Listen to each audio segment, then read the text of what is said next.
semua, Assalamualaikum dan salam sejahtera. Selamat datang ke podcast Masuk Kelas. Okey.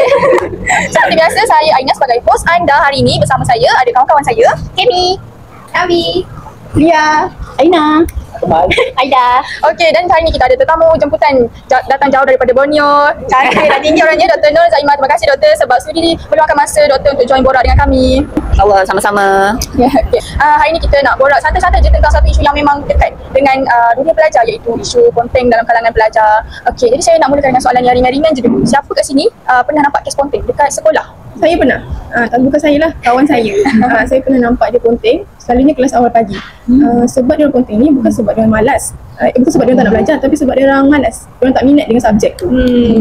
Saya pun pernah nampak juga. Dia macam ponteng satu masa subjek, contohlah subjek tu subjek sains kan. So dia orang macam tak masuk kelas, dia orang pergi tandas ke sampai habis waktu kelas tu. Sebab dia orang macam tak suka cikgu garang. Saya ada pengalaman juga pasal kes ponteng ni. Untuk masa saya sekolah menengah dulu, kawan-kawan saya selalu ponteng pagi sebab dia orang ikut kawan-kawan yang lain pergi sarapan dulu sebab tak nak masuk kelas pagi. Sebab pagi tu kelas cikgu dia tak minat. Betul ke kawan Akmal? Okey, maksudnya isu ni memang wujud dan biasa berlaku kan sebenarnya. Okey, sebelum kita bagi lebih jauh tentang isu ponteng ni, kita nak samakan dulu pemahaman dengan semula. Memandangkan doktor sendiri dah banyak pengalaman, mesti doktor dah lama mengajar kan? Berapa tahun dah doktor mengajar? Kalau di universiti tu 3 tahun. 3 tahun. Saya pernah mengajar juga di sekolah dalam 2 tahun lah. 2 tahun juga. Lama juga maksudnya. Tak lama sangat kan, tapi adalah pengalaman tu juga.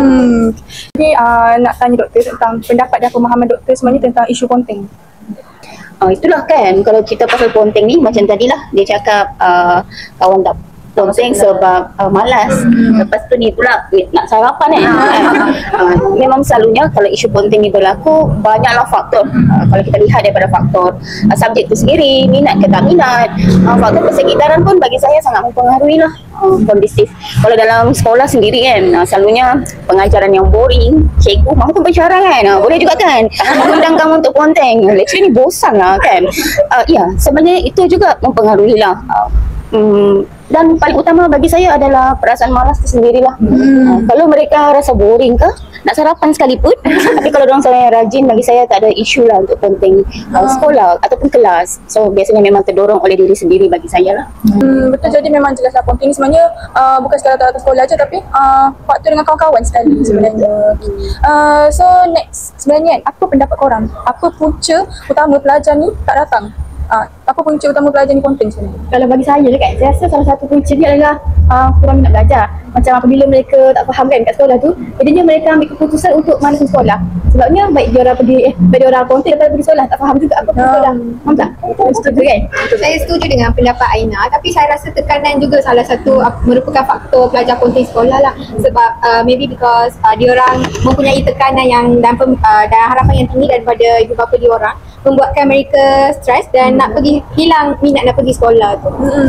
Dari pengalaman doktor lah kan, doktor kan pernah juga mengajar dekat sekolah universiti kan. Sebenarnya apa punca yang menyebabkan mereka ni tak datang sekolah? Macam betul ke apa yang mereka ni cakap? Ya, betul, memang tak dapat dinafikan lah. Itu antara salah satu faktornya. Kalau nak ceritakan tentang faktor ni, dia banyak lah. Pertama, sebab diri sendiri, sebab rasa malas tu sendiri. Kedua, faktor keluarga juga penyumbang. Macam kawan kamu share tadi, faktor emosi mereka terganggu. Kalau kita nampak sekarang pun family yang terbentuk sekarang ke arah broken family. So kadang-kadang hilang rasa semangat nak pergi sekolah, dibesarkan oleh keluarga yang bukan ibu ayah atau nenek kan. Atau nenek dia lah yang cucu. Kalau nenek malas lah nak ke sekolah kan, akhirnya dia terbiasa kan, tak ada support moral daripada keluarga. Itu juga salah satu sebabnya. Dan kalau kita lihat juga dalam konteks kesan ni, faktor ni, sekolah pun sangat memainkan peranan. Satu, sekolah bagi saya adalah peranan yang paling utama untuk menangani isu ponteng sekolah ni. Sebab faktor kondisi sekolah, guru-guru kan, kalau guru-guru ambil endah je, kalau dia ponteng tak apalah, tak kisah kan. So itu lagi memberi impak yang besar. Dianggap family tak support, cikgu di sekolah pun tak kisah, kawan-kawan pun tak ada. Itu lagi memberi impak yang besar lah.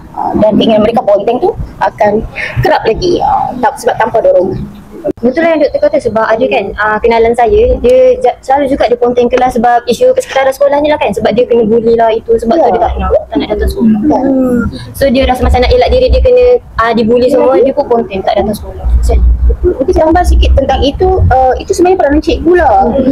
Macam saya sendiri pun kan pernah menghadapi situasi yang murid tu jumpa saya, dia cakap, cikgu kami dah beritahu guru ni, saya tak beritahu lah sekolah mana kan, tapi tak ada apa-apa tindakan pun.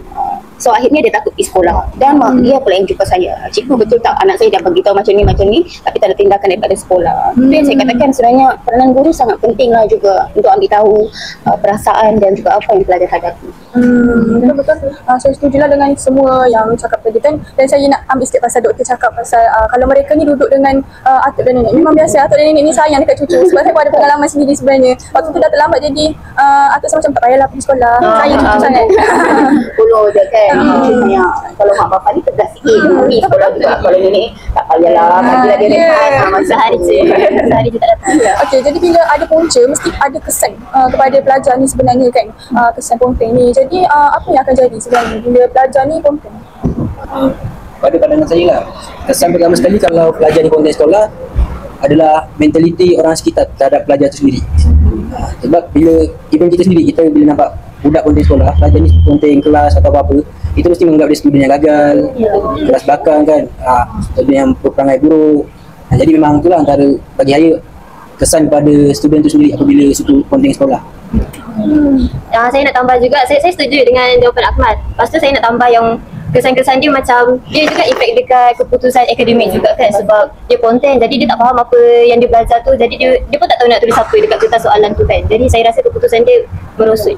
Betul-betul, maksudnya dia tercicir lah kan daripada kelas tu. Sebab orang lain belajar tapi dia tak belajar. Lepas tu nanti Kalau dia tanya kawan pun nanti kawannya pun tak nak, macam tak nak tulis sebab dia ponteng. kalau dia datang nanti pun orang lain dah belajar bab lain dah, dia dah macam belakang-belakang. Mungkin doktor ada sedikit pesan nak tambah? Betul apa yang Akmal sharekan kan. Sudah pasti kalau ponteng ni dia memberi impak paling utama adalah akademik lah. Banyak mata pelajaran yang tertinggal. Nak tanya kawan pun bukan yang nak boleh ajar semula kan. So akhirnya memang diorang ketinggalan daripada segi akademik. So bila ketinggalan dari segi akademik, sudah pasti keputusan pun akan merosot lah kan. Dan akhirnya itu juga akan demotivasikan mereka sendiri. Tak bermotivasi. Alamak malas lah nak pergi sekolah, padahal diorang tak sedar diorang tak dapat keputusan macam tu sebab diorang selalu ponteng kan. Tapi ada juga tau yang saya ada satu pelajar yang orang kata gift person. Dia banyak ponteng tapi akademik dia okey pula. Mungkin ya banyaklah dipengaruhi juga kalau kita lihat daripada kesan ni, mungkin dari segi persekitarannya. Mungkin dia tak ponteng di kelas, dia rasa tak kondusif di kelas, tapi di rumah dia belajar. Ada juga yang macam tu kan. So fair lah, kita taklah juga tak naklah pandang terlalu negatif, tapi tak naklah juga selalu positif kan. Sifat nama ponteng tu pun memang dah berbentuk negatif. So ada je pelajar yang boleh survive. Mungkin dia ponteng atas sebab-sebab yang tak dapat dielakkan. Contohnya macam sakit ke, ada kemudian di hospital ke, banyak je kes-kes macam tu.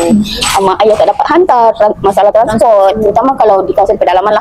Saya sendiri pernah menghadapinya kan. Daripada 17 murid, hanya kadang-kadang 5 orang je yang hadir. Sebab susah nak akses ke sekolah kan, so kita faham. Tapi ya, kalau kita support mereka, datang ke rumah mereka, bagi kerja sekolah dan diorang jawab, itu juga salah satu cara untuk belajar lah. So banyak alternatif yang boleh dilakukan sebenarnya. So impak tu memang ada positif, memang ada negatif. Jadi macam kalau ponteng sebenarnya macam doktor kan, doktor dulu sekolah menengah tu sekolah rendah. Sebenarnya bukan mungkin budak-budak ni bukan nak ponteng pun, tapi macam budak tu sebenarnya daripada pedalaman dan susah nak akses untuk pergi ke sekolah sebenarnya. Ada juga sebab macam tu. Itulah banyak faktor sebenarnya. Ponteng ni sama ada kesan daripada diri berasas daripada diri sendiri ataupun daripada sekitaran dia sendiri kan. So Jadi kesan ponteng ni memang buruk lah sebenarnya kan. Bukan dekat kita je, dekat masyarakat, dekat negara pun sebenarnya. Jadi kita janganlah ponteng korang pun janganlah ponteng. Kalau dia universiti, apa kesan dia? Exam. Lagi besar impaknya kan. Ada pengalaman ponteng ke masing-masing? Boleh check macam Saya nak bila doktor cakap dia ponteng tapi dia ponteng saya ada kawan macam tu seorang. Dia banyak kali tak datang. Bila guru kelas tanya kenapa tak datang, dia jenis yang straight to the point. Kata dia lambat. Tapi bila SPM dia tak student. Kalau macam tu dia boleh belajar sendiri. Tapi kalau macam tu pun diorang still tak boleh ponteng lah kan sepatutnya. Tapi dia tak boleh lah kan. Sepatutnya diorang datang dalam sekolah juga kan. Sebab impaknya mungkin dari segi komunikasi dia. Itu nanti impaknya bila dia bekerja nanti lah. Memang orang boleh bekerja sendiri, tapi nanti bila dia bekerja berkumpulan, so impaknya dia tak boleh buat bekerja berkumpulan. So janganlah ambil positif sangat orang give ni kan. Ada juga ada kekurangan dari segi kepimpinan, komunikasi, banyak impact sebenarnya. Sebenarnya ini tanggungjawab diri sendiri sebenarnya. Tak menjadikan alasan pun untuk konten. Betul.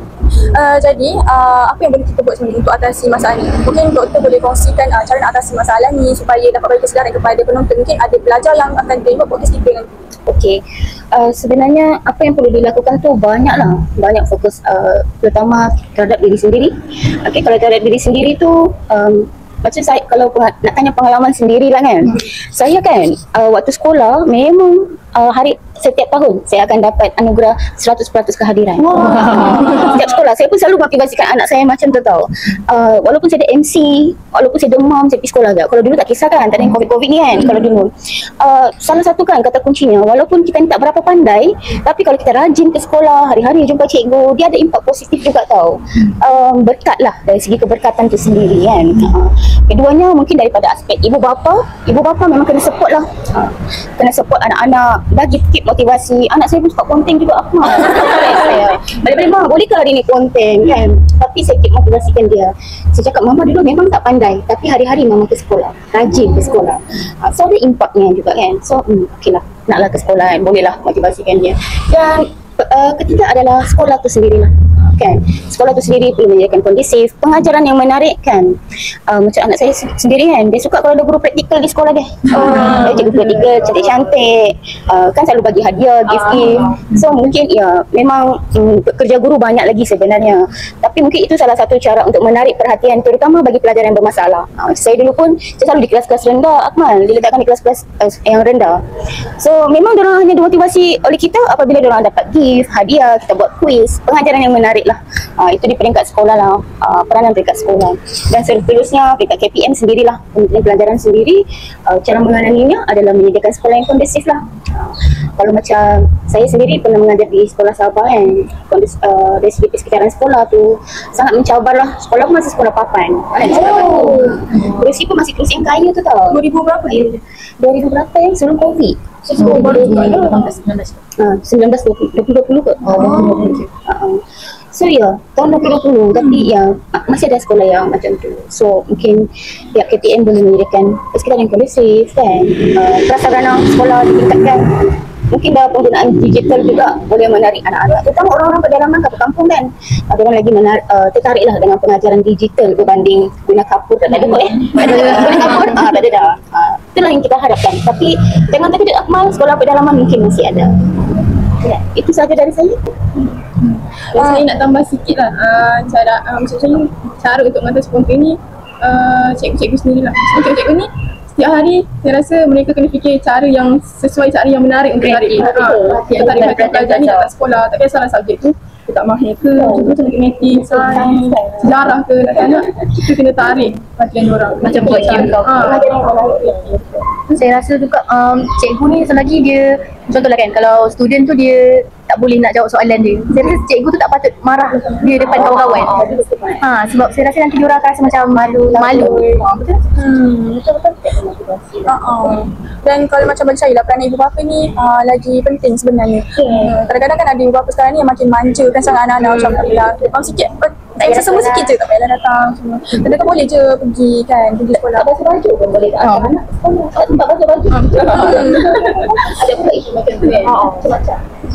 Selain tu nak tambah dengan idea Aina, kadang-kadang parents diorang terlalu busy dengan kerja diorang lupa ambil kisah pasal anak-anak diorang, dia pergi sekolah ke, macam mana akademik dia. Jadi ibu bapa perlulah memainkan peranan yang penting, selalu tengok anak buat apa. Bagi saya nak tanya lah kan, macam pandangan masyarakat kan, dia selalu macam fikir kalau konten ni budak kelas belakang, betul ke bagi doktor? Nak setuju ke tak setuju, tapi masyarakat je. Tapi memang tak dapat dinafikan sebenarnya. Kebanyakan kelas, tak sampai hati nak cakap kan. Macam bias pula jawapan. So saya harap ini bukan jawapan bias, tapi berdasarkan pengalaman sendiri memang kebanyakan murid kelas belakang memang sambung tengok. Saya pula selalu dapat murid kelas belakang. Mungkin bagi saya personality pelajar kelas atas dan kelas bawah tu pun dah memang berbeza. Dari segi akademik mereka memang lemah. So banyak pengaruh pula daripada akademik lemah tu. Ada yang masih tak boleh membaca kan.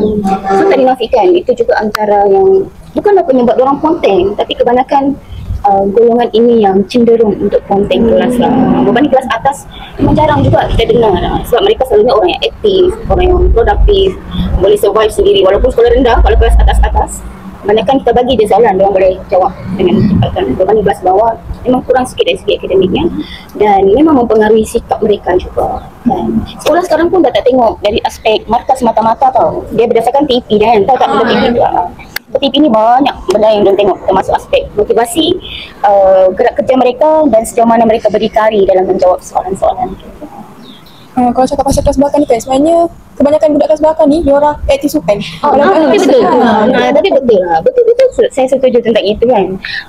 Dia punya ni kan, keadilannya kalau bagi saya kan. Selalu macam tu. Asalnya menyumbang dari segi emas semua. Rasanya memang budak-budak kelas belakang lah, budak-budak kelas nakal kan.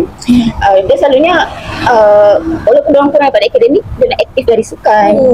Dan juga satu ya, orang kelas belakang ni dia memang takkan lupa cikgu. Betul. Sayang kan, setiap kali cuti cikgu dia akan bagi saya hadiah. Apalagi waktu saya berhenti sekolah tu kan, saya yang paling banyak hadiah. Sebab saya mengajar kelas-kelas sekolah bawah kan, sampai kata kawan saya, "Ibu ni ada dapat hadiah." Sikit je. Sebab ya dia orang jenis menghargai cikgu. Ya betul. Kadang-kadang dia orang yang macam budak depan ni pandai sangat sampai dia orang lupa siapa yang ajar dia yang sebenarnya. Oh ya, macam tu ke? Tak berani cakap lah. Sebab saya selalu kena kelas hujung kan. Tapi ya, sangat menghargai dia orang. Jadi sebelum kita tamatkan podcast ni, mungkin doktor ada sedikit harapan atau pesanan kepada pelajar kat luar sana yang tengok podcast ni nanti. Dari segi harapan tu sudah pastilah kita mahukan melahirkan pelajar ataupun manusia yang berguna dari segi akademiknya. Tapi ya kita memang sering dicabarlah daripada aspek psikologi, daripada aspek emosi, dari segi aspek ekonomi. Tapi ya sejauh mana pelajar tu mampu untuk survive menghadapi setiap rintangan ataupun dugaan tersebut. So ya, kamu bakal cikgu kan, memang akan berhadapan dengan pelajar-pelajar yang menghadapi masalah sosial, gejala sosial. So harapan saya juga sebenarnya paling besar adalah terhadap guru tu sendiri kan. Pelajar ni yang terdejas daripada aspek penting sekolah ni, mereka kadang-kadang tak sedar pun perbuatan diorang tu salah ke betul ke. So harapan besar adalah terhadap guru tu sendirilah. Janganlah mengajar semata-mata, tapi cuba ambil kisah ataupun ambil tahu tentang aspek emosi pelajar, kesihatan mental pelajar kan. Cuba dekati mereka. Saya sendiri pun pernah berhadapan dengan golongan-golongan ni, malas ponteng kelas. Tapi kan saya perasan bila saya cuba ambil hati mereka, menarik perhatian mereka, tak biarkan mereka tidur di kelas kan, bangun. Saya paksa juga bangun kan, saya paksa juga hantar kerja kan. Dan impaknya adalah bila kelas saya diorang akan datang, diorang akan suka. Cikgu Zaimah datang, so mesti datang. So ya, bagi saya harapan yang terbesar adalah guru tu sendirilah. Cuba ambil berat tentang pelajar-pelajar ni, sebab kadang-kadang diorang tak sedar pun perbuatan diorang tu salah ataupun betul. Dan sudah pasti peranan ibu bapa juga sangat penting untuk menggalakkan anak-anak ni untuk berjaya. Cabaran lah, sebagai cabaran. Ibu bapa mahu melahirkan anak ini cemerlang kan. Semua mak ayah mahu macam kamu lah, masuk universiti, dia cepat posting, dapat kerja kan. So ya, semua ibu bapa mengharapkan macam tu. Betul. Okey, jadi sebagai kesimpulan sebenarnya isu ponteng ni dalam kalangan pelajar perlu ditangani bersama dan kita tak boleh nak hukumlah diorang ni. Terima kasih kepada semua yang terlibat dan terutama kepada Dr. Nur Zaimah yang sudi meluangkan sedikit masa untuk podcast kali ini. Okey, semoga perkongsian ini memberikan manfaat kepada kita semua. Assalamualaikum dan jumpa lagi. Bye.